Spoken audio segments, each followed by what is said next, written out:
All right, guys, we're going to get started. We got so much to cover, and I am super excited to have Jenny on with me. Jenny, how are you doing tonight? I'm doing good. Hey, everybody. Guys, thanks so much for joining us. This is going to be a lot of material. If you're watching what's going on with Amazon, there's a hot topic right now with brand restrictions, so we're going to discuss that. Before we get in, and we get to some quick housekeeping things.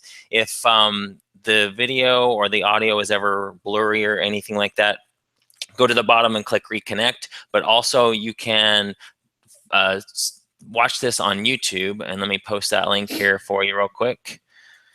A lot of folks say it's actually clearer on YouTube. So, all right, let's jump right into this. So this is Private Label, the easy way revealed, and I'm excited to get into this and have Jenny help me out with it. Guys, stay tuned to the end. We've got a super sweet bonus to show you. Of course, there's no secret. The question on everybody's mind is what's going on with Amazon, their brand restrictions. If you sell retail arbitrage and online arbitrage, is that going away? What's the future of that? And so we're going to discuss that right now at the top of this webinar, and then later on show you what we feel is a perfect solution to kind of allay some of the fears and get past it, and to figure out what you're going to do for Q4. So of course, everybody wants to know, are retail and online arbitrage dead? And so Jenny and I both think the answer is no. It's definitely, in our opinion, no. Of course, we're optimistic people, and you're going to see posts on Facebook of people saying it's dead, it's over, you can no longer do it. But that just means you have to make some changes. Are they harder? Of course. And we totally feel that it's definitely harder, but you just got to adapt. We feel you have two options, and then before we get into the rest of the material, we'll discuss this. But the first one is you can go back to your regular job, which is not an option for me. I love working from home, and I know Jenny does too. I don't think we're not wired to work for somebody else especially after doing what we've been doing for the last several years. But the first thing to do, actually the only thing in my mind to do, is just to learn to adapt to it and keep moving forward. So Jenny, let's just dig into this a little bit. All right. I know you sent an email out, and a lot of people that I follow and respect have talked about this. So what's your opinion about this whole thing, and what are folks to do that, they're sitting there and, retail arbitrage and online arbitrage is the majority of their business? Yeah. I have to say, I've been doing this for a long time, 12 years, 13 years. And it was eBay before it was Amazon. And every year there's something that goes on, and it's usually right around Q4, that causes a big panic. And especially if you haven't gone through, if you haven't been selling for very long, this can be really scary. I think, years ago it was this lead, there was a new law, something I forget, a bunch of recalled toys that were made in China that had to do with lead. Anyway, huge panic across the board with eBay sellers, and probably, I don't know if Amazon was really going at that point with FBA, but last year, the year before, we had the frozen panic and issue where Amazon was restricting that, and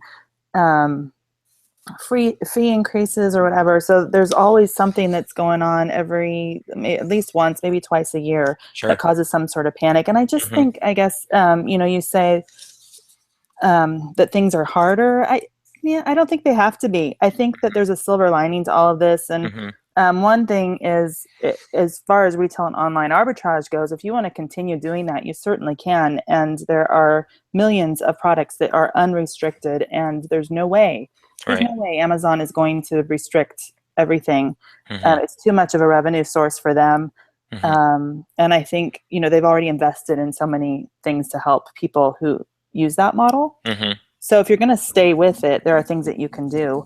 But I really don't think that it's as big of an issue as it's being made to be. I think that there's a way around it.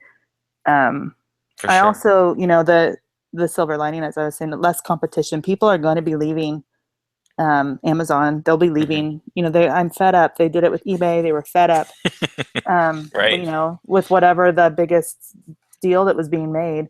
And so really, if you stick around, that pays off for you. So anyway, I don't think it's as big of a deal or as bad of a thing as what people are making it to be. So right. If you're like selling, if your whole business was based on one of the brands that was being restricted, well, that person definitely is going to have a little bit harder of a time, or is going to have to make more changes, or that person is definitely going to have to adjust more.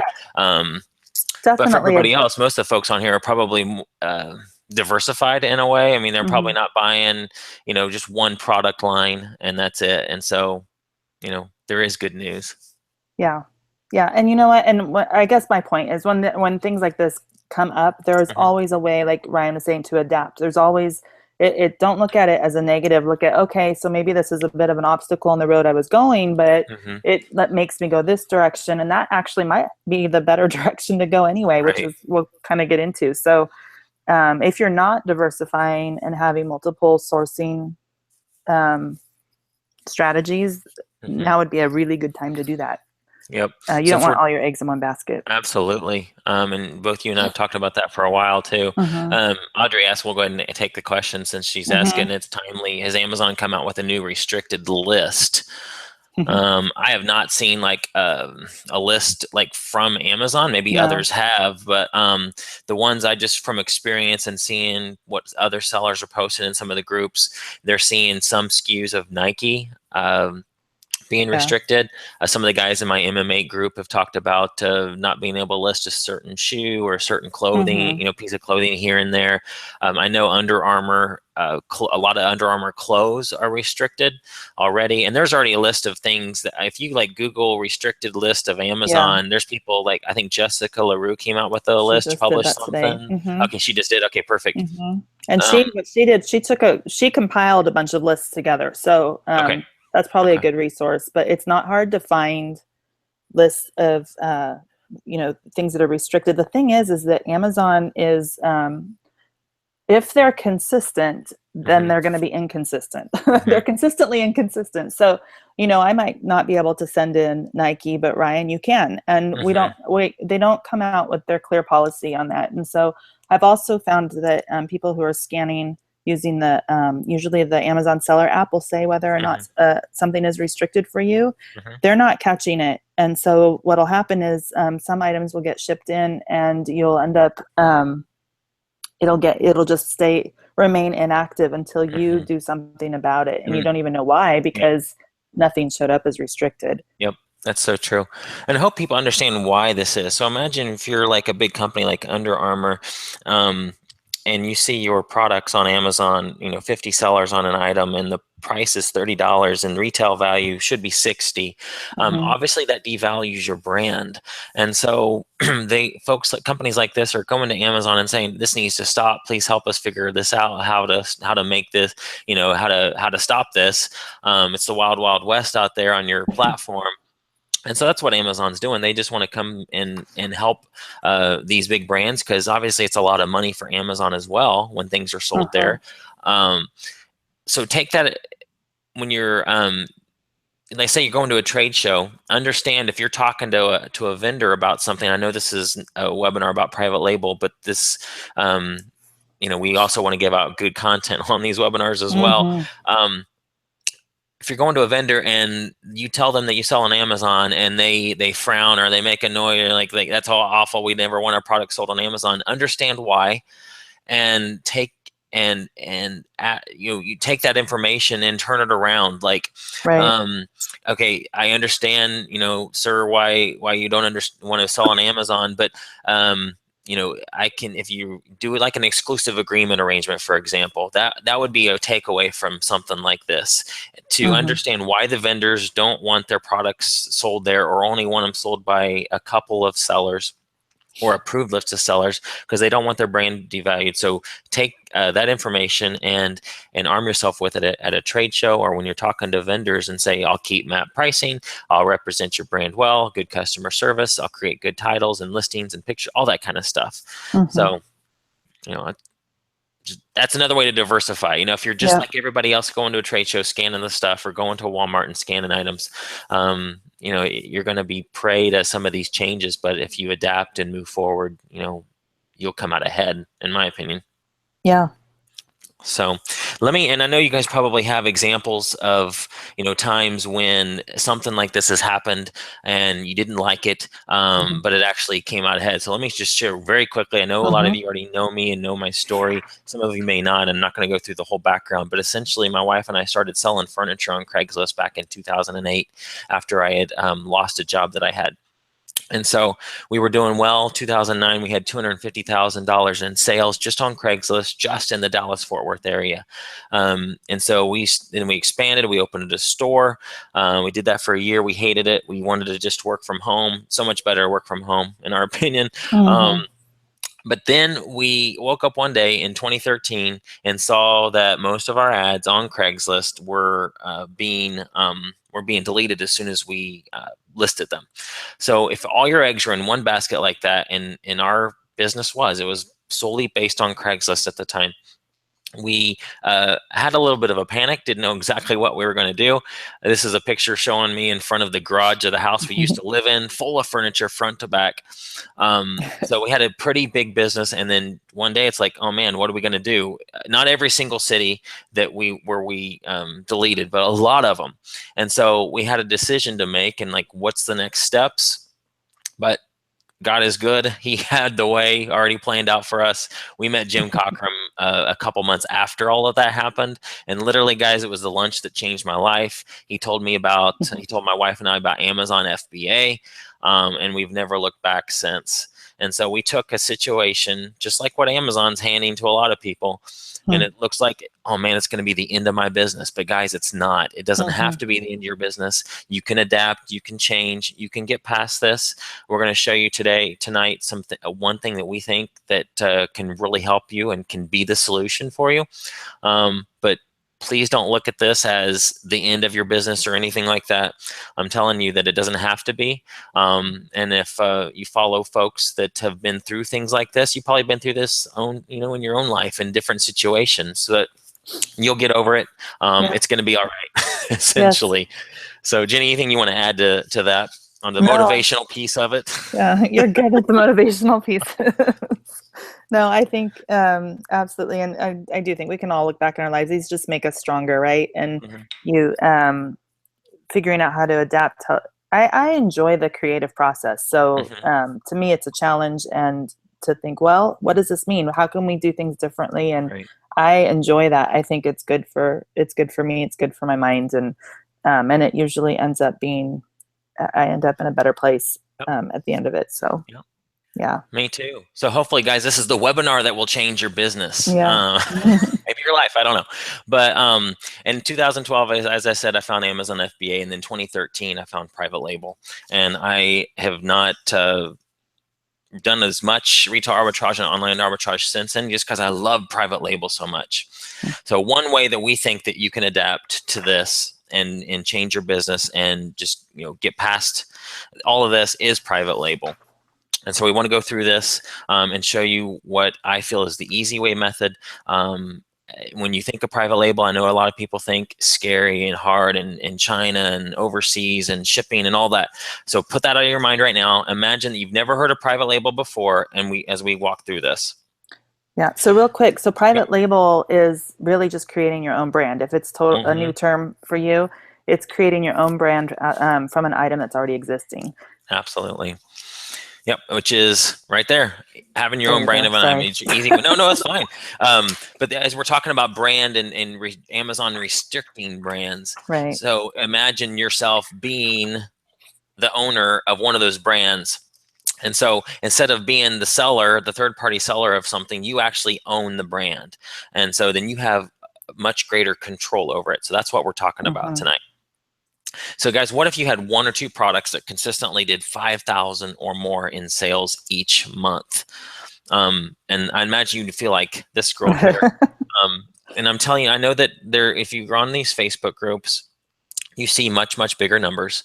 And you can totally do much, much bigger numbers. The reason I say 5,000 or 10,000 or even say $3,000 in sales a month on a product is that, to me, if you've never done private label before, never been an owner of your own brand, if it seems more realistic to come out with to say something like that, because it's just to tell you that you can do 100,000 in sales on one product in a month. Yes, you can do that. There's guys in my group in MM8 that are doing that. But if I came and said that, that's your goal, or I'm going to help take you there, that just may not seem realistic to a lot of folks. So not as reachable. Yeah, exactly. Not as reachable, especially not as reachable by Q4. If you could do that by Q4, then you need to be teaching the webinar. I need to be listening. But we talk about one or two products that consistently did 5,000 or more in sales each month. So imagine if your profit margin is 30% on a $5,000 product. That's $1,500 in profit, guys. That could be somebody's mortgage payment. A very, very, very nice car. I can, for $1,500 in profit. If you had two products like that, 2 times 1,500, that's $3,000 in profit on two products. And we're talking about the easy way. It's not hard to get these launched. So, what if you had 10 products? So all I'm saying is it's very, very, very doable. And I'm telling you guys, it's doable by this Q4. Yeah. And all the work is done ahead of time, really. So once you've gotten the work done and you're selling, there's not as much upkeep. It's replenishable. You'll get into all of that, but all of the work is done ahead of time. Absolutely is. So it's easy to add, and that once you've done it all, you can add the next product. Right. The first product's always the hardest. And especially if you're doing a whole line of products with the same company, then it just becomes a matter of creating a new listing, essentially, in most cases. So guys, why I love private labels also could be why Jenny and I love private label. And we talk about the first one, no competition. Jenny, you do the holiday toy guide every year, so you can talk about toys and how competitive toys are. You've probably seen listings where there's 100 sellers on a listing. That's not uncommon, is it? Oh no, not at all. Yeah. Think about a Lego, for example, very hot Lego. 100 sellers on one listing is not uncommon, especially at Q4. Think of the Pie Face game last year that was all the rage, and so you're competing with all those other sellers. Absolutely, everybody else can go into a Walmart, take out their phone, scan a product, and send it to Amazon. And we'll talk about the pyramid of inventory sourcing here in a second, but there's literally no barrier to entry for doing retail arbitrage. Guys, with private label, it's totally not the case. Huge barrier to entry, or so it seems. We're going to show you tonight that it's not really there.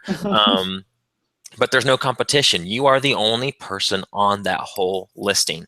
Nobody else is on that listing with you. So imagine that, just being in a Q4, always having the buy box 100% of the time. Yeah.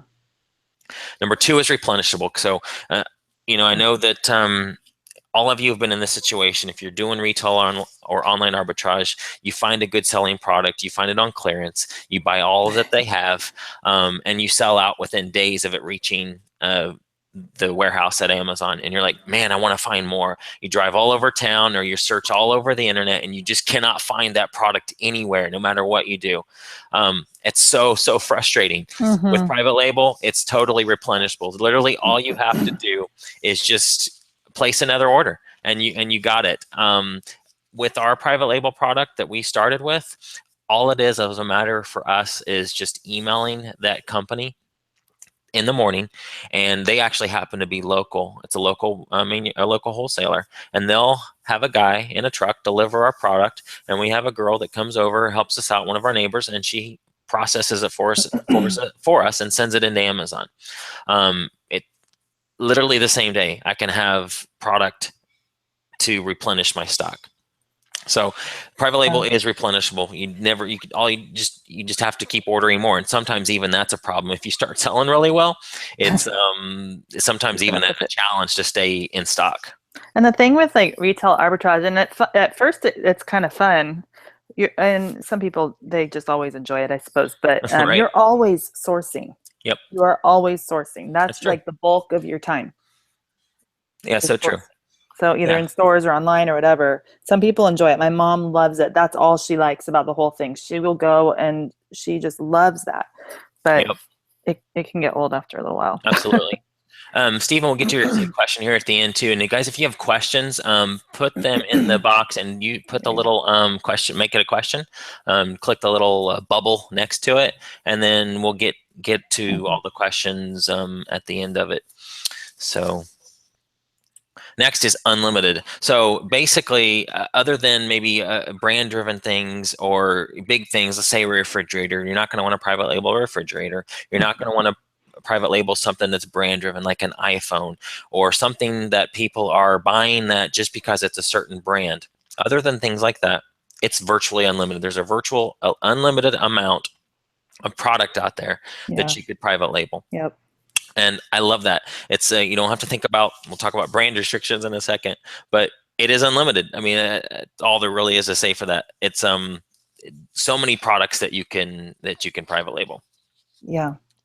Number 4 is build your own brand. So I know some of you guys are looking, you've got that email that says, you can no longer sell. I think it was a week and a half or 2 weeks ago, we got an email saying that our Adidas stock, some of the stuff we had in stock from Adidas, your listing's no longer active. Man, that at that time you want to strangle Jeff Bezos. And so you just look, you think, how do I get off Amazon?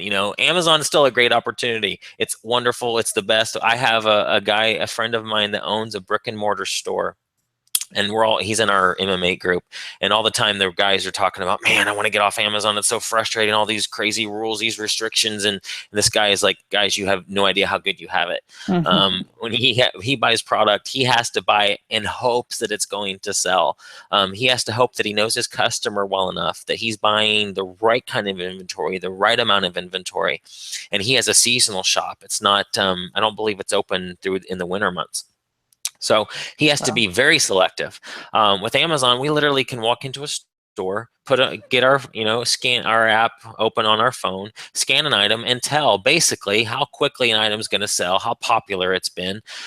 You have so much information. And so these guys are saying, he's saying, you guys don't know how good you have it. But when you get an email like this, it's frustrating. And you want to think, what can I do so I'm not completely reliant on Amazon? And that's the key. Amazon could be a big part of your business, but you don't want it to be, the only thing that you're doing. But with private label, you could build your own brand. So think beyond Amazon. You could have, and we're talking about this in the program that I have, building your own website and having, build a Shopify site, for example, is an option. So just think, it doesn't have to be just Amazon. You could sell to a brick and mortar store that's local. You can take your product beyond just Amazon to any online platform you could sell your product on. Yep. And lastly, the hot topic is immune to Amazon brand restrictions. So guys, you have private label, you have your own brand. It's your own. You can do with it whatever you want. And there's nobody restricting it, because those restrictions are coming from those brands. And so you are the brand owner. And so therefore, no brand restrictions. So yeah, it's awesome. And we've done this this webinar before, and this is the first time we've had this slide in here, because this is obviously the one that everybody wants to talk about. So, the other thing, just going back, build your brand, number 4. I don't know about other parts of the country or the world, but in the Pacific Northwest, local is huge. Yeah. And I mean, they've always had these made in Oregon stores in the malls and wherever, but it's not just there. It is all over. And I think it's really easy if you have a item in your own brand to go into a store, and just because you're a local resident, they'll want to feature you. Yeah, they'll think it's cool. We have a neighbor here that came up with because you guys have these people that own the brick and mortar stores typically don't have their own products. They're just going to trade shows just like you and I are, and buying products and putting it in their store. Right. And so for you to have your own brand and that to be your own, that's going to be really cool to them, and much more likely for them to, actually feature it or stock it for you. Much easier than if you're going to like Walmart or something like that. I can't imagine what it would take to get into Walmart, but go to some mom and pop store locally. Yeah. And your product can be anywhere because you own it. It's yours. Right. So take it to, I know folks that go to, like county fairs and Mm-hmm. sell their product. People that open up, my friend Jason Tay, who lives in Singapore, has a line of soap. He has one of those booths at the mall. If you guys walk through, any mall, pretty much anywhere, they have those small little booths, usually in the middle. The kiosk, Mm-hmm. yeah, exactly. And he has those and sells his soap because it's his own brand. He can do that. That's So really it's cool. really unlimited. All right, here's the inventory pyramid. When I wrote Beyond Arbitrage with my friend John Bullard Sr., I introduced this, and all this is, guys, is just kind of the showing you the different types of inventory and typically like what people go through, how they go through the levels. Now, not everybody starts with selling items from around their house. I did. And not everybody goes through every single one of these levels. You Mm-hmm. can skip around. You can do all the levels at all the time, or go from one to the next and never do the one below it. But all this is just to show you that all the levels from like selling items from around your house up to wholesale. This area right here says very little barrier to entry, meaning anybody can get into this and do retail arbitrage or online arbitrage. Wholesale has a little bit higher barrier to entry, but still you have no control over your product. You still have competition. It is replenishable, which is very nice, but you're competing with other people on the listing. You're not in control. It's not your brand. Then you go into exclusives, but then private labels, what we're talking about tonight, and you have full control over it. Now you're playing an Amazon sandbox, so you still have Mm-hmm. to follow their rules. But as far as this whole brand restriction thing that came out recently, you do not have to even think about that. That doesn't matter if you got a private label product. And we're going to show you how easy it can be to get started with private label. And you have the very little barrier to entry. That means more competition as well. So right, yeah. If you guys are starting out, somebody that's starting an Amazon business, typically they'll start here and work up. And those are the folks that if they, trying to, disparage anybody, but if they go out and spend $5,000 on a credit card, 5,000 that they don't have, and it's the prices, they're not selling it as quickly as they want to. They'll start to lower the prices to get their investment back, and then the whole price tanks. And you guys understand that, you've been through that. It's so very frustrating when you find a good deal at a store, and as soon as you send it in, it gets to Amazon, the price is maybe not even anymore.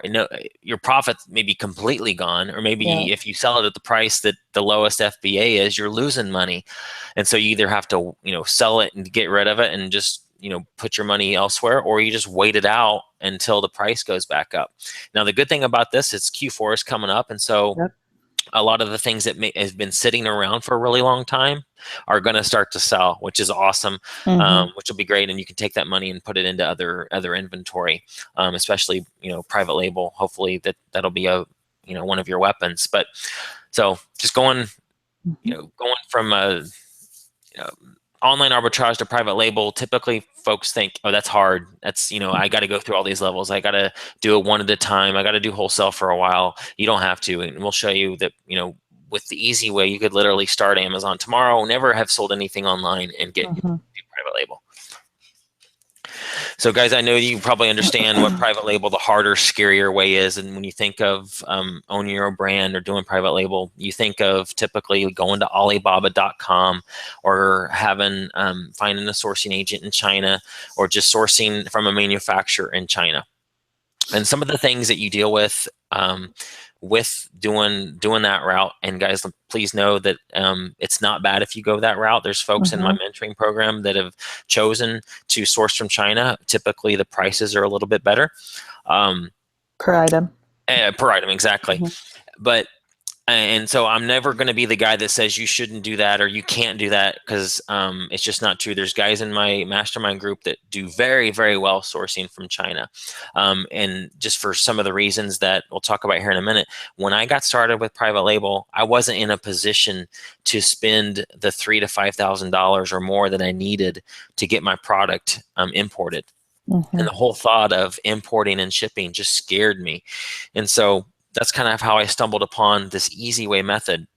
But some of the things that, if you decide to go this route, some of the challenges, and these are challenges you could overcome, but some of the challenges you would be, dealing with is, someone in a foreign country, do they speak the same language? How do I communicate with them? The high cost of shipping is a huge one. Ocean freight versus air freight. What do I choose? Air freight is so expensive, but you get it quicker. The high minimums, 1,000 to 3,000 units are typical minimum if you contact a factory in China or go into Alibaba. Obviously, they want you to order a lot, and so the minimums are really high. Mm-hmm. And again, when I started, I was just not in a position to do that. The item that I wanted a private label was going to be about $10 a unit. So $10 times, even if it was just 1,000 units, would have been 10 grand, or 30,000 if they were going to make me buy 3,000. I couldn't do it. It wasn't even an option and for it's a me. higher risk.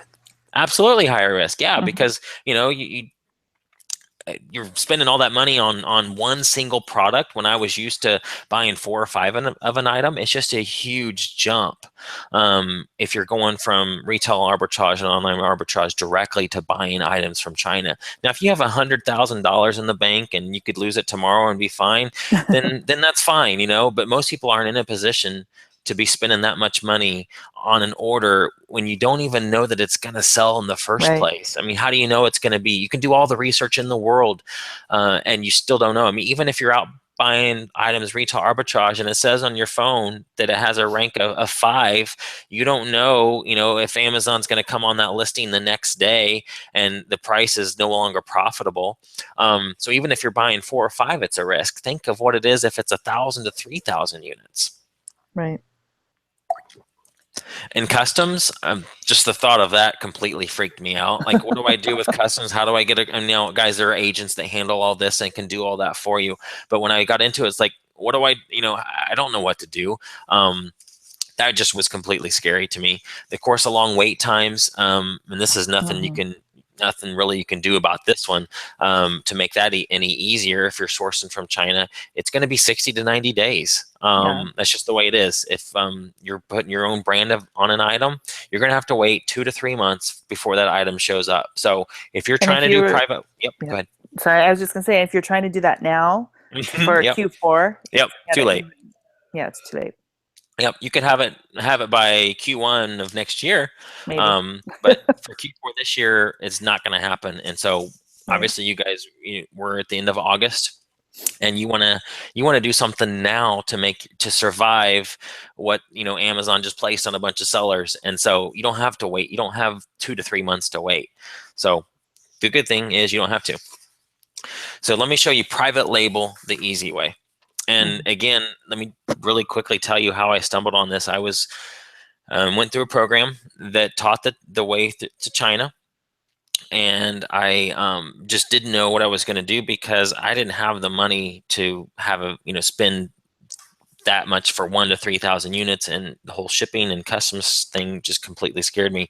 I contacted a manufacturer locally that made an item in the same niche of the product that I wanted, and the manufacturer told me, well, I could make it for you, but it would be actually more expensive for me to do that for you than for you just to buy it from this wholesaler across town.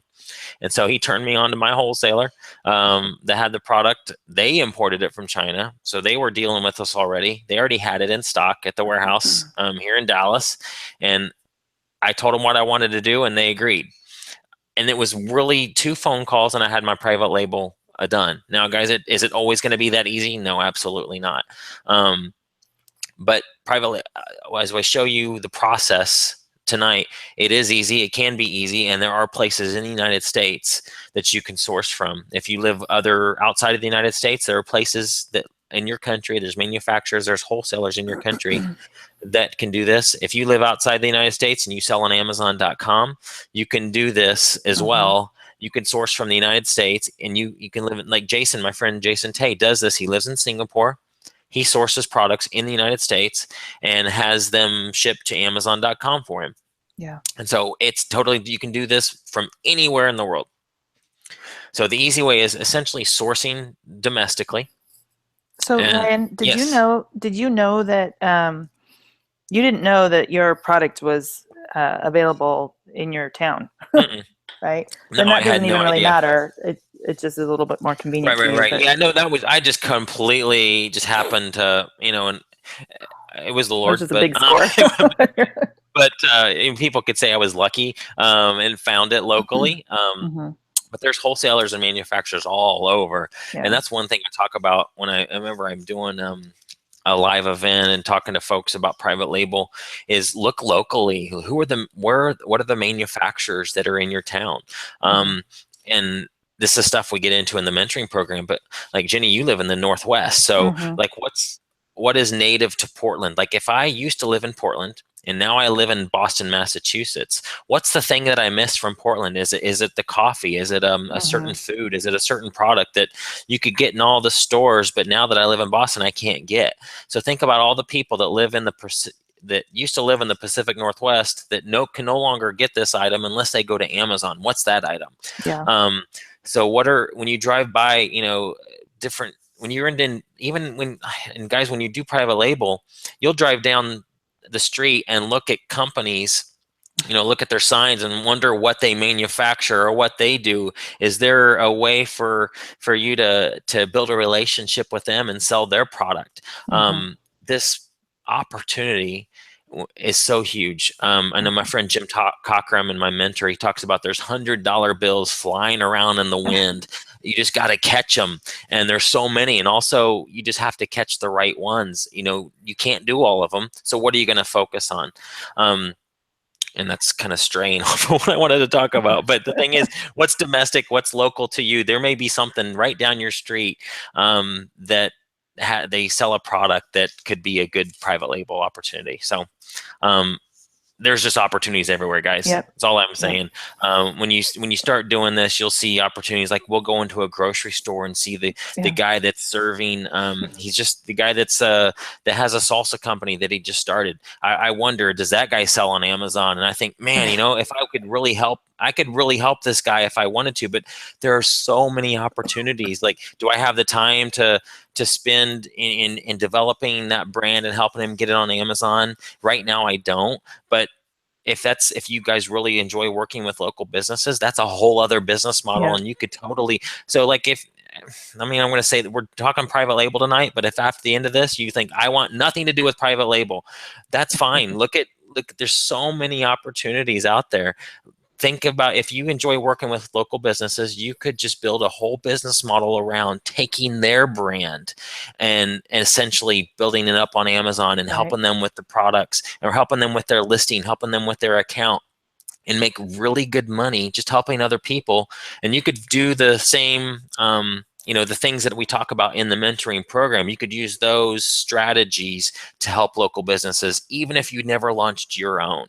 That's true. So It's like it's a shift in your mindset, and yep. it's kind of like when you start with retail arbitrage, even, and Mm-hmm. you're all of a sudden you start seeing things in the store differently. Like, oh, that might be good. Oh, I could scan that, and Yep. you're not shopping anymore for yourself. You're starting to, every shopping trip becomes a sourcing trip, and Yep. That's so true. it's the same thing here. It's just it's a shift in your mindset, and you start looking at things. Oh, I wonder who manufactures this, and I wonder if we could change the color on this or do something different, Absolutely. or whatever. Yep. And once you start asking those questions, the opportunities start showing up all over the place. Absolutely, guys, and just talk to business owners when you go. I love going into small mom and pop shops and saying, "Hey, are you the owner?" and just striking up a conversation. Ask them, do they sell on Amazon? And if they don't, maybe there's an opportunity for you to work with them and help Mm-hmm. them out and get a consulting fee.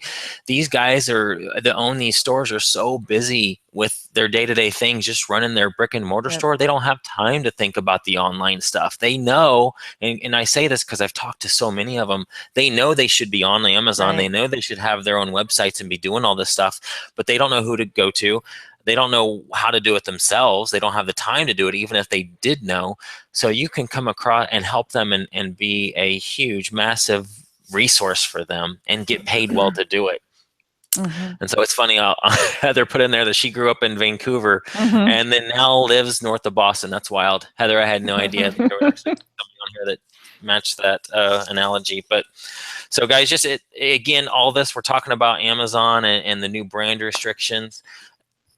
Can it, if your whole business is online arbitrage and retail arbitrage, and your whole business was dealing with some of these brands that that may be restricted, is your business now harder? Yes, but you can adapt to it and just see that there's opportunity everywhere and keep moving forward. That's Yep. if that's the only thing that you get out of this whole webinar tonight, then Be I want you to encouraged. get that there are people that care about you and care about your business. And, you know, Jenny and I care. I mean, if we wouldn't be doing this webinar if we didn't care for people and enjoy helping people build their businesses. So there are people that are your cheerleaders and can say, you know, does it stink that Amazon said that? Yes, it does. But you know what? We can Pick move up on. yourself Yep. and move on. And there's so many other opportunities, and there's so many ways to diversify and move on. As I talked about in one of the emails I sent out, what's your why? Why are you doing this? Why did you get in this business in the first place? Remember those kind of things when you get emails like from Amazon saying you can no longer sell this product, and that might have been your best-selling product. You know, go back, look at your why, and move on to the next thing. Right, back to private label. The easy way. Suppliers with private label programs, guys. Yes, there are suppliers that already have private label programs in place. And more and more every day. Absolutely. I just got back from ASD early this month, and so many companies already have a private label program. No longer do you go to a trade show and say private label and they look at you funny because they don't know what you're talking about. These folks already have it in place. They have designers on staff. They can take their product and put your own label on them for you. They make it so easy. So there are suppliers, manufacturers that can do this already have a program in place for you. And it's a lot of the time, it's already on their website. It says private label. It's a whole tab and shows you exactly what to do. They say, if you're going to put your label on here, we need the label to be 500 pixels by 500 pixels and be this DPI or whatever. If that freaks you out, just get a designer to handle all that for you. Sometimes they even have designers that will take what you've already got and turn it into a label for you. Some of them make it so easy.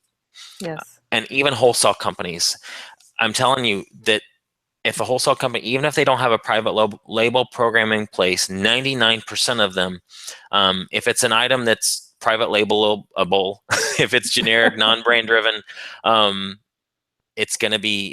most of them will be open to doing the easy way method and allowing you to take their product and put it in your own packaging and put your own brand on it.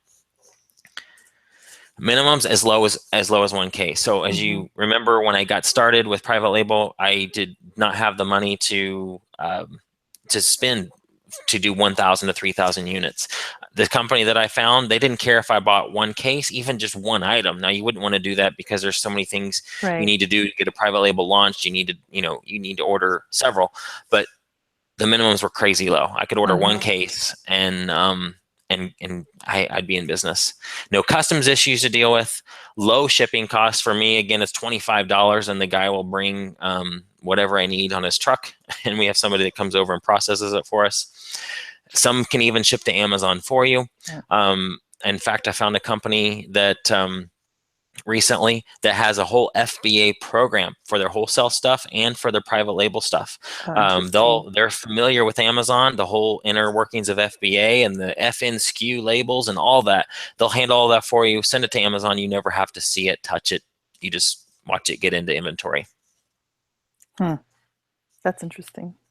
You can also use a prepping center to ship for you too. So once you get the initial samples and all of that going, you can have the whole thing automated, even if the company won't ship it to Amazon for you. Yep. One of the ones we use is Bollard's in Tennessee. He's a friend of mine, so I'll say that. But they do a good job.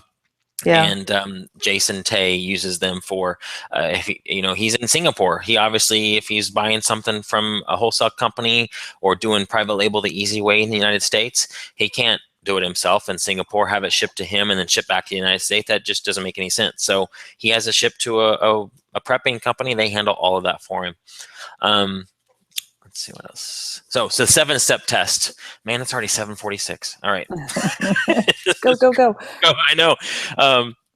Hopefully this is a good content for you guys. I just, want to make sure we get everything out that we promised we would. So the 7-step tests are private label, and guys, this is directly from the mentoring program that we have. And so you're getting some good stuff tonight. Number 1 is generic, non-brand driven. And these are things when we're looking for private label opportunities, we're looking for items that people aren't buying just because it's a certain brand. So again, earlier we talked about an iPhone. You wouldn't want to private label an item like an iPhone because people are looking for an iPhone. They want a phone that is an iPhone. They don't want, if you came up with your own brand, the Ryan phone, nobody wants that. They want the Samsung or the Apple. So those are brand-driven items that people are buying just because it's a brand. Most of the things that Nike sells would be brand-driven. There may be some accessories or something that you could private label that would be similar. I don't know offhand what those would be, but you're looking for things that are fairly generic and people aren't buying just because it's that brand. Small, obviously, because of the shipping costs, you want to stay away from oversized if possible. Now, if the margins are there, who cares if it's oversized? If you can still make money on it, it's fine. But typically, we're looking for items that are small, easy to replicate. If those are as items that if you needed to make a change to, it'd be easy to do that. Not many working parts. So again, a refrigerator is a bad example of something you'd want to private label. You wouldn't want to do a MacBook. Most electronics. What's that? Yeah, what you said. Most electronics would be a bad thing. If it's simple electronics, I would say it's okay. And if you've been doing private label for a long time and you're already successful and you want to launch into some electronics, that's fine. But these are generalities, things that I teach to people that are just starting. And so typically you want to stay away from something that has a lot of working parts. Again, being general, retail price between $10 and $50. Now, we just had an awesome webinar in the last 2 or 3 months with my friend Christy. She has a method called 4 weeks and under $100. It's a workshop, a webinar that we did, and the material from that is in our mentoring program now. And so she has items that she can get for like 50 cents and sell them for like $8.99 or $6.99 even. Those are still great margins. And so but typically we are looking for items that are between 10 and 50. The reason is, you guys have been doing Amazon for a while. If it's less than $10, the fees are going to eat you up with the FBA. And if it's over 50, then the price of the item that you're buying it from the company is going to get, be a lot more. So it's going to cost you more. Even if you're buying, 20 of them, it's going to be more than 20 items that are, $5 wholesale, for example. So again, this is very general. If you got a lot of money to spend, who cares if the item is retail price at 80 or 100? But just if you're getting started, we typically talk about doing $10 and $50. And if you're doing with the private label, I mean, I certainly wouldn't look for something that was selling for $10 that was with retail arbitrage, even if I only paid 50 cents for it because of the fees and the slim profit margins. But with private label, since you own that brand, and you're in control over the pricing on it, nobody's going to come in and reduce your profit margin. So it's a little bit different than that's so true.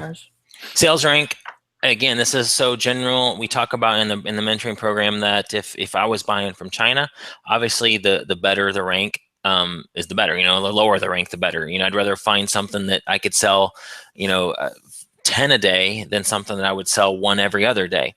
But when we're talking about the easy way method, it's so easy to get it started.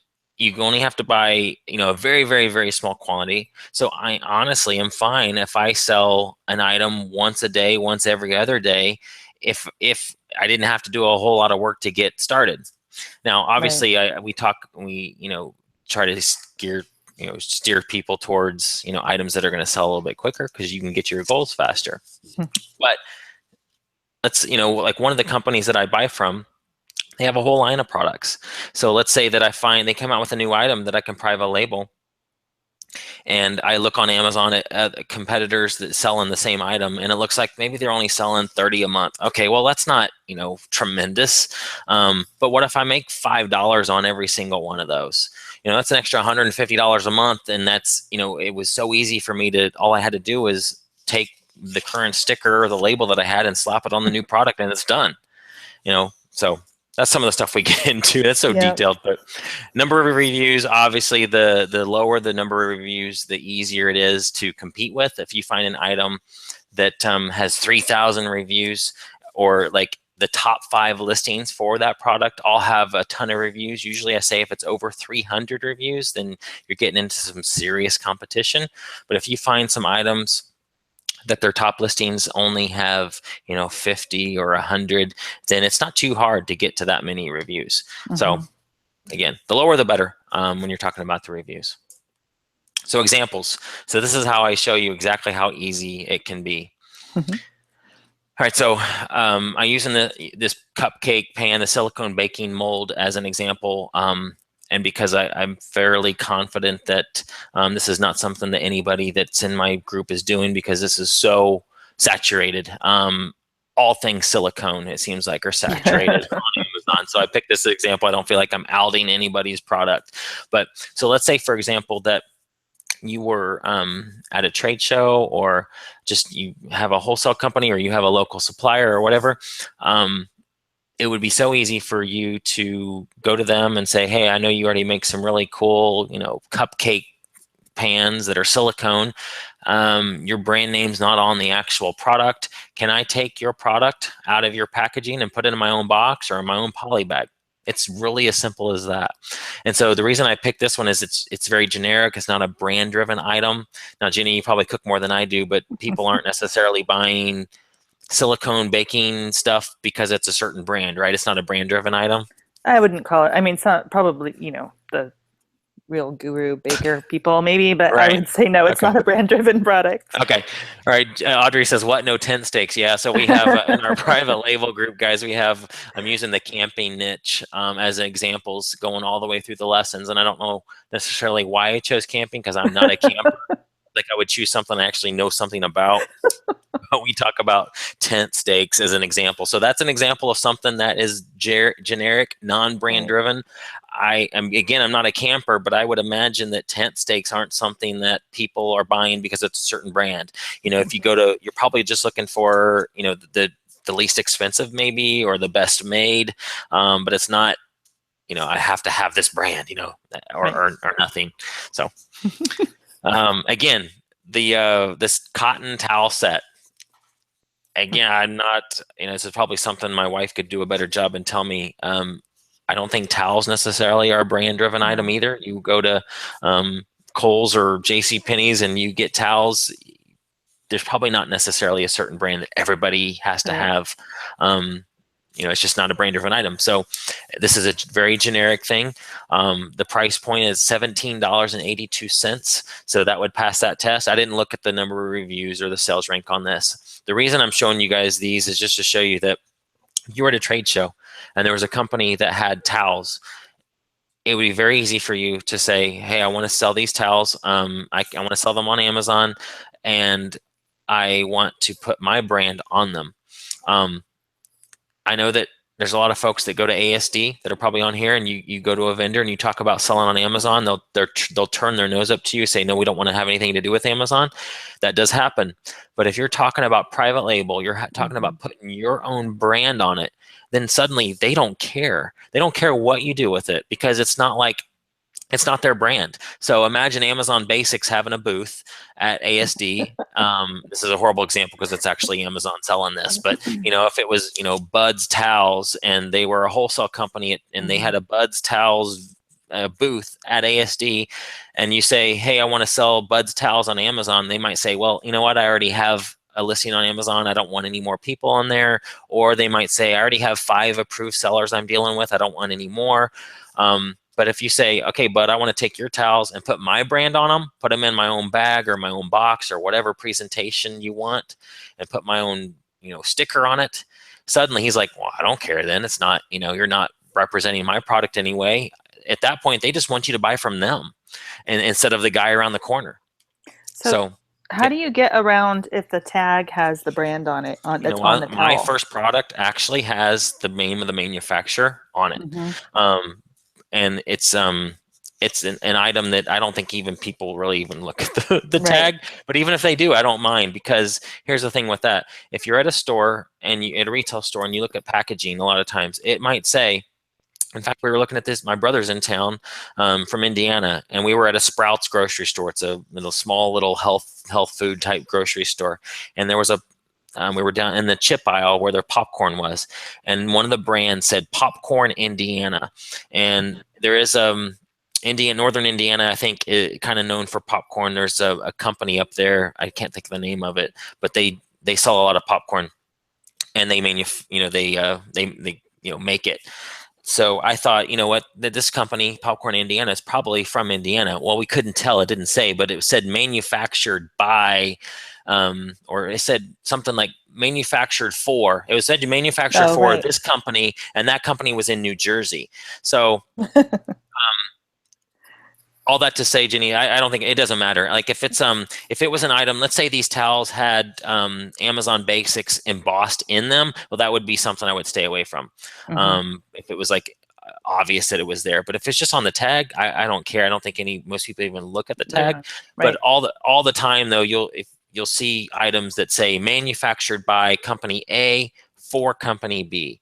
So it's not unusual to have two names of companies on an item or on True. the packaging of an item. So, yep, Sarah Weaver popcorn. That's exactly right. Okay, so here's an example of what you could do. So I just picked this as just a generic white box. So let's say that the item that you want to private label fit in a box this size. It doesn't matter if it's a poly bag or a brown box, or if it's a box that's long or wide, whatever. You can get boxes from a place like Uline or any other company that sells boxes. But imagine let's say that those towels came in a box like this, some pretty gift box or whatever. And normally the box says Amazon Basics on it because it's from them.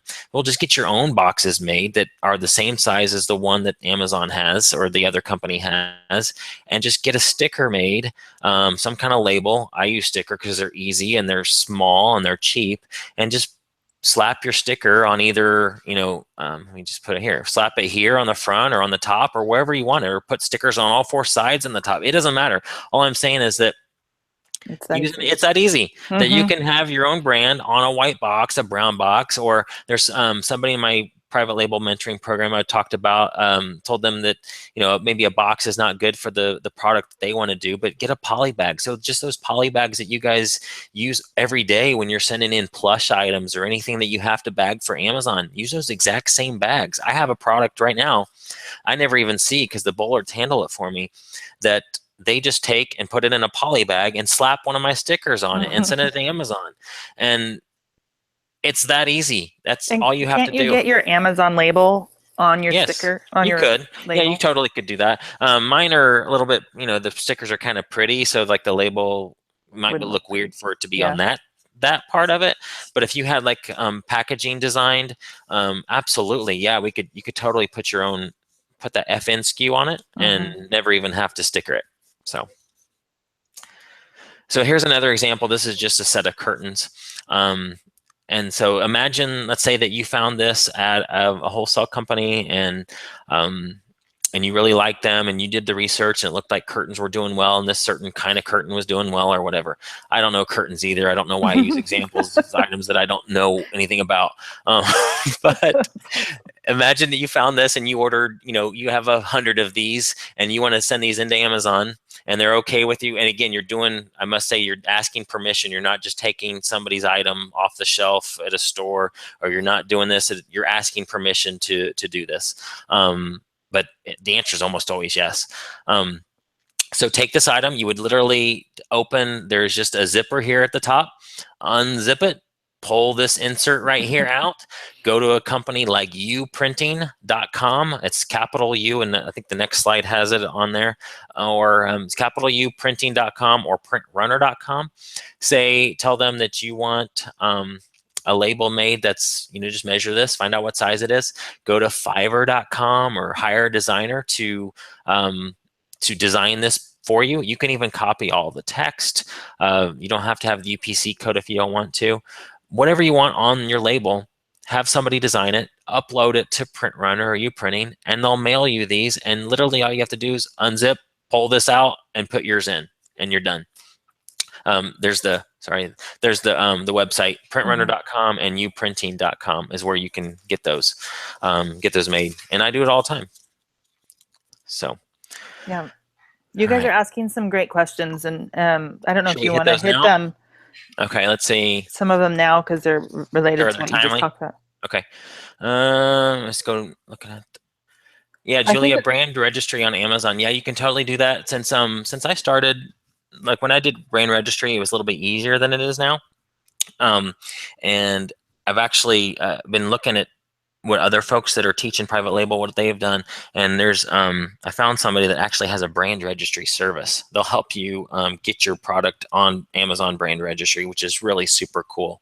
The advantage of that is that I believe now, if somebody tried to take my product and list it as new on my listing, because I have brand registry, they would not be allowed. It would be restricted for them to list on my listing as brand new.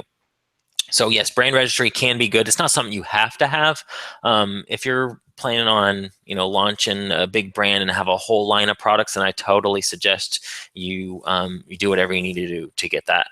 What about UPC codes, Gregory? You don't have to have Actually, if you do brand registry, you don't even need UPC codes. They allow you just to use like model numbers. But if you're just launching a product and you don't want to go through the brand registry process at the beginning, you just want to get your product selling, then just get UPC codes at a place like barcodestalk.com.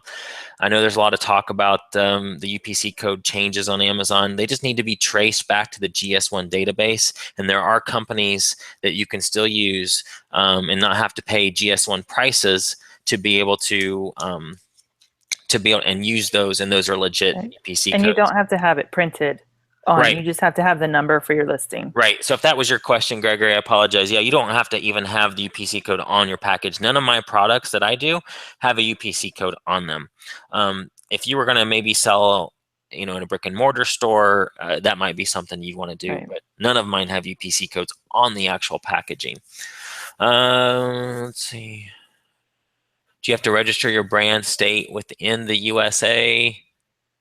I have a trademark. I went through the trademark process, but again, that's not something you totally have to do. Randy asked about liability insurance and suggestion on insurance companies. Randy, I'll let you in on a little secret. I actually don't have it, and I guarantee you that 99% of all people that do private label do not have liability insurance. If you were doing like a supplement or something, I totally would suggest it. Finding that out and figuring that process out. Anything that somebody would ingest like that. If you're doing a coffee, I honestly wouldn't worry about it. But I guarantee you that if you ask anybody that's doing private label heavily, most of them, huge majority, don't have it. It's just really honestly just whatever your business is, whatever you're comfortable with risk-wise. If you're selling items, like towels, I totally wouldn't even, that's not even something I would think about. Again, if you want to be super, super, super cautious, then there are companies out there that will do liability insurance, and you can easily get that. Okay. I think we can, let's hit the other ones in the, okay. All right, cool. The end. All right, so guys, this is the private label mentoring program. I wanted to just tell you really quickly, go through this, what this is, what you can expect if you feel like this is a fit for your business. These are the lessons. So Jenny and I worked really hard on these. We took, there are 6 modules. We broke it up into 17 lessons, but 6 major modules, and we'll go through each quickly what each of the lessons are. So lesson number 1 is an introduction to private label, which you probably can skip completely because you already understand all this from this webinar. Number 2, private label explained. You could probably also skip that one. You got to jump ahead. You could jump ahead. You wouldn't even need this one. Why private label should be part of your business, because if you are being restricted on a bunch of brands, you know that you need private label. Number 4, developing your private label strategy. Number 5, we talk about determining your private label goals. 6, your budget. 7, how to define and research a hot niche. Number 8, this is where we get into the real meat of it, is narrowing down to the product level in lesson 8. Lesson 9, we talk about how to find suppliers. Lesson 10, how you should contact them, what to say, what not to say, etc. Lesson 11, what if you need to source overseas? There is an actual easy way for that. If you just can't find your product here, or you prefer to do it overseas, there are some reasons why you might get better pricing per item, and so that might be a better option for you. But there is an easy way for that even. Lesson 12, brand name, logos, and packaging. We go into how to get a logo designed. How do you even go through that process? Where to go to get it designed. Lesson 13, we talk about placing your first order and crafting a killer listing. 14, receiving your order. 15, getting sales and reviews. This is a very intensive topic. We talk about, the ways to get momentum on your listing.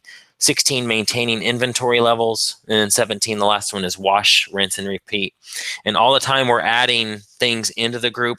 I know a lot of you probably have Jim Cochran's Proven Amazon course, and I really like his model with that, because what he does is he takes all these new courses that he's coming out with and putting them into the Proven Amazon course. So when you buy that, you get access to all these other courses. And so we've had folks like Christy, my friend, come on and do a webinar about how she launched a product in 4 weeks with under $100. And so we did a webinar on that, and that content is in the mentoring program. So I guarantee you that alone would be worth getting into it. But all that to say is that as we have new webinars and new topics, we're going to dig into Amazon sponsored ads on a webinar, talk about some advanced stuff, all that's going to be included and added in there. So you get the private Facebook community. And so the way we do the mentoring, guys, is it's a group type mentoring. There are folks like Skip McGrath, who you probably have all heard of, is a good friend and a mentor to a lot of us. Jenny's there in the middle, and I'm on the right there. And there's other folks like Jason Tay's in the group. Christy, who did the webinar with me, is in the group. Abe Ortolani's in the group. Ben Kuba's in the group, Joy Packard, just folks that all of you have probably heard of that go in there and answer questions. So literally no question is dumb. You can ask anything in there about private label and your questions get answered. Jenny and I are in that group every single day. Unless we're traveling or something. Even so, we got our phones. We do have our phones. We're there all the time. Benefits to you of being in the group is easily have your own private label product by Q4. I'm not joking, easily possible. And in fact, it's not even like down to the wire where you have to hurry. It's, you could, because if you guys have been selling on Amazon for a while, you know that Q4 doesn't really heat up until, mid-November to the end of December. Sometimes you folks will even say like it's December 15th to the December 25th. It's the real hot time. You have plenty of time for that. To do private label the easy way. Sourcing from China? No, you're way behind. Never-ending supply of inventory with absolutely no competition. Immune to Amazon brand restrictions. Then we have step-by-step lessons with assignments, and again, this supportive community, and that's huge. As you're going through this, you're not alone. You're not by yourself. Bonus number 1, you guys each get a free copy of my book, Private Label the Easy Way. Bonus 2, 50% off the private label wholesale supplier database. And so what this is a database of suppliers that John Bullard Jr. and I put together. And there are over 2,000 wholesale companies in there and over 1,200 private label companies. But again, if you just watch me go through the earlier slides, even those wholesale companies could be your suppliers for your private label product. So over 3,000 companies in this, and it's $97 regularly, but you get it for $48.50. The bonus number 3, the 4 weeks and $100 workshop. I know we talked a little bit about it, but this is super powerful. Christy launched a private label product within 4 weeks and under $100. And so the reason I had her on a webinar was because my product, I probably $500 to $600, something like that, dollars to get started with my product. Hers was under 100. So I had to find out what in the world she did, and she's legit, and she's in the group, and she helps out all the time. And when you join the program, you get access to that webinar. It's only like an hour and 15 minutes. So it's not a ton of content to digest. If my method is the easy way, hers is the easier, cheaper way. But it's powerful and it works. So I'm telling you this, if private label scares you, if you've gone through this webinar and you're like, man, I still wonder, can I do this? You can do Christy's method. I promise you, a monkey could do Christy's method. Jenny has 3 kids, and even the youngest could do Christy's method. I promise, it's so easy, and that content's in the group. Bonus number 4, Jenny and I just went through all the lessons in a webinar format. So we went we did the 6 different webinars, the 6 modules, and took them and did a live webinar, and all of it was recorded. There's at least 6.5 hours of content that's on this, and it's all included, and you guys get that as a bonus. So I know that the reason we did this is For me, I would rather read the material. So just give me a PDF and I'll go through it. But some people are more visual and like videos, and there are videos in the group too, but some people want even more and they wanted to be able to ask questions live. And so that's what we did. And so you get access to all of that and just another way to digest the content as you go through the lessons. And it's all current. We just finished it. We finished it last week or a week or two ago. So, so some really good stuff in there. So guys, the almost $2,000 in value. Last year's price was $797 when we launched the private label program, and there wasn't the Christie method, there wasn't the webinar series. It was just my book and these lessons that we came out with, and they paid $797. Oh, fast action bonus, real quick. The first 40 get 25 private label toy finds.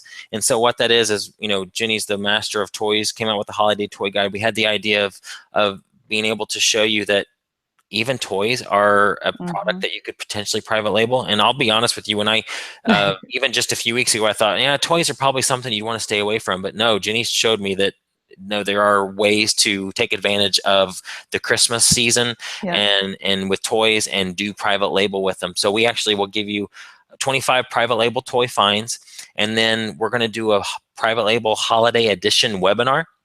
Jenny and I will do that. I think it's September 6th. Is that right? 6th. Yep. September 6th, 7 p.m. Central Time. We'll do a webinar showing you how to do private label the easy way with toys, and then she's also going to do a hot toy list. So since this is anything I missed there, anything you want to add about that? No, I'm really excited. I think this is going to be great, and I think we won't just touch on toys in the webinar. We can talk about other things, just how you look at the holidays differently. And the main reason for that is because your customer base changes a little bit. You've got people come out of the woodwork and who never buy online, and they come and buy from Amazon during Q4 for the Christmas season. So it's a little bit of a different ball game. It opens up so many more opportunities. Oh, absolutely. So cool. I'm excited about that, and I guarantee I'm going to learn something in that, because you know what? Yep. Sorry. No, I also wanted to say about the private label toy the finds, the 25, that bonus. This is a jump start in your research. It is not a complete done for you. These are not 25 done for you private label. Right. That's good. Products, but all of the Amazon research and that 7-step test that Ryan went over, all of that's done for you. And so you really get to skip ahead. And it's just a jump start in some of the private label products that you could do. Yep. And so last year was $797. We're doing a crush. The Q4 sale price ends next week, September 7th. I think we'll probably do midnight Pacific time, only $197. Incredible value. Here's Joy Packard, one of my really good friends. What she says about private label, it's changed her Amazon business forever. Endless opportunities and the ability to have financial freedom. There's a link there. I'll post it here in just a second. If you guys have questions, email me at ryan@ryanrieger.com. This promotion is going to go through again next Wednesday evening. So here again is everything that you get. It's just a reminder, the private label the easy way book. We get the webinar training series that we just went through. That's 6.5 hours of content going through the lessons. This is the wholesale and private label database. Then you get the 4 weeks and $100 workshop again, where Christy shows you how she launched a private label product in 4 weeks and under $100. And then of course the big thing is you get the mentoring program, all the lessons. But for me, honestly, I feel the biggest value of this is the community. There's just a great group of people in there that answer questions. It's really active. It really is active. And so that's awesome. I love it when it's like, when I see other people on there that aren't necessarily, a part of the mentoring team in there, but they're answering questions and helping out. And it's beautiful. So you guys get $197, and it gets us lifetime access. It's not like you just have access to this for 6 months and they kick you out. So as long as Facebook's around, even if Facebook goes away, we'll find another platform to use. But because the community would evolve. But $197 lifetime access. And let me, sorry guys, yes, there is a link. And you know what? The fast action bonuses, the private label finds, and the holiday edition webinar, those are limited. We only have 40 to give away. So the first 40 to join will get those. Yep. Absolutely right. Here's the link too. I'll post it. The offers you should be able to see it in the chat box, and then you can just click on it there, or there's the link as well. So Jenny, I want to go to the questions. It's already 8:16, guys. I'm sorry for keeping you longer than we thought. Tom wants to know how much of my sales are private label versus RA and OA. For me, Tom, this is totally just different for everybody. We talk about in the lessons how one of the things you should figure out is where you want to be. Do you want to be 100% private label, 50% retail arbitrage, 50% private label, whatever it is, whatever's best for your business. For me personally, I'm probably 10% retail arbitrage, online arbitrage, the other 90s wholesale and private label. I still do a lot of wholesale because I think that's a great model as well. But private label is by far my favorite. I would say between the other 90% private labels, maybe 60% of that 90%. Mark, considerations for copyrights. Yeah, we talk about that in the group. We totally talk about how to do research and figure out if I come out with Ryan's tent stakes, is that a name that somebody else already has? We talk about are there design patents, things like that, if you're trying to copy somebody else's stuff. So we definitely get into that. Brooke wants to know the name of the UPC code place. I use barcodestalk.com. And Jenny can post that in the group. Barcodestalk.com. There's a really good thread in the My Silent Team Facebook group. It's a free group, guys, if you're not in that one. They were doing a whole, one guy came out with a list of companies that were still safe to buy from, that the UPC codes could be originated back to the GS1 database. So I would look for that. But Barcodes Talk, I believe, is on that list. And I talked to a lot of different sellers, and they said that still works to use. Ben wants to know what companies for boxes. Uline.com would be one that you could use. I know a lot of folks say they're kind of expensive. The advantage for me is they have a warehouse that's 20 minutes away, so I can get boxes from them. But there's plenty of other companies that you could get boxes made.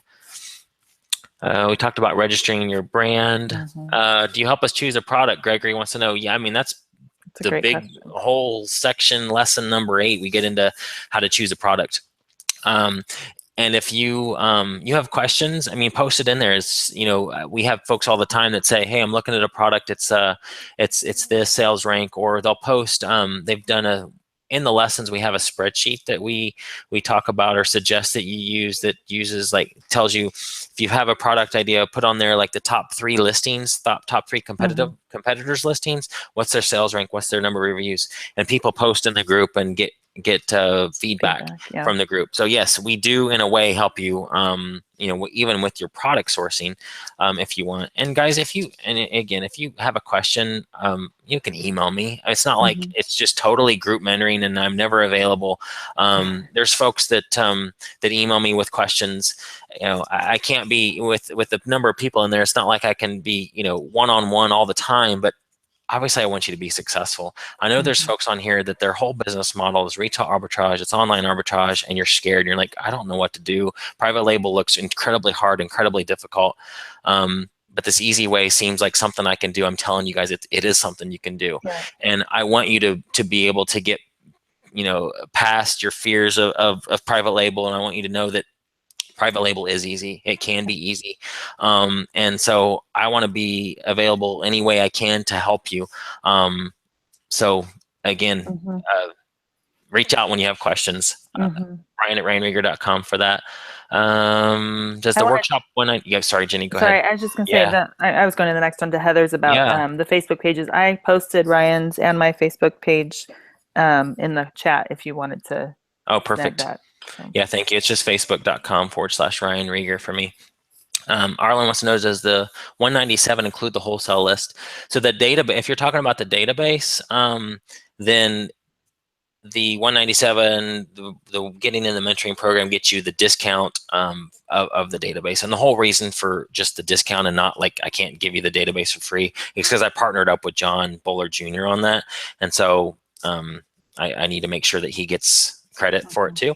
And so we do have some that we do post some private label companies that we find, or there's some directories that have been posted online. So there are definitely resources in the group, and other people will find stuff and they'll post it in there. I mean, so you're not stuck without anything if you don't take advantage of Right. them. Yeah, there is a list of wholesale companies in the group, and I think, Mhm. Jenny, you even posted a long list of companies in there, I did. wholesale I think, companies. So, yep, it's still in there. so there's a couple in the file section, guys. Right.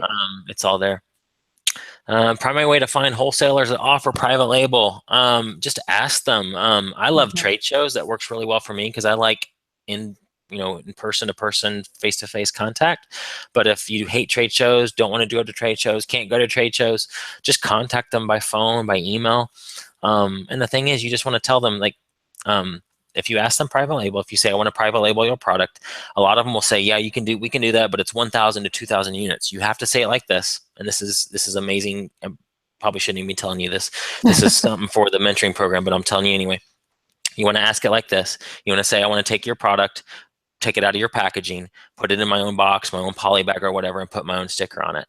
And 99% of the time, a different answer. you get a completely different answer. Like, oh, I don't care how many you buy then. You can buy one. We don't care. When you say private label, they're thinking that you want them to do the work Packaging, of yeah. packaging it.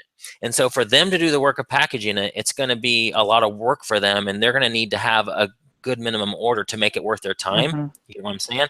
And so if you say it like what I just said, then that barrier doesn't exist. You just tell them, I want to buy your brand as is, just like all these other people at this trade show, and I want to do the work on my own, whether it's a prep company that does it or you do it yourself or you have somebody that preps for you, whatever. The key thing is that you need them to know that you're doing the work, and then they don't care. That's they don't care what you tip do. right there. Yeah. Biggest tip.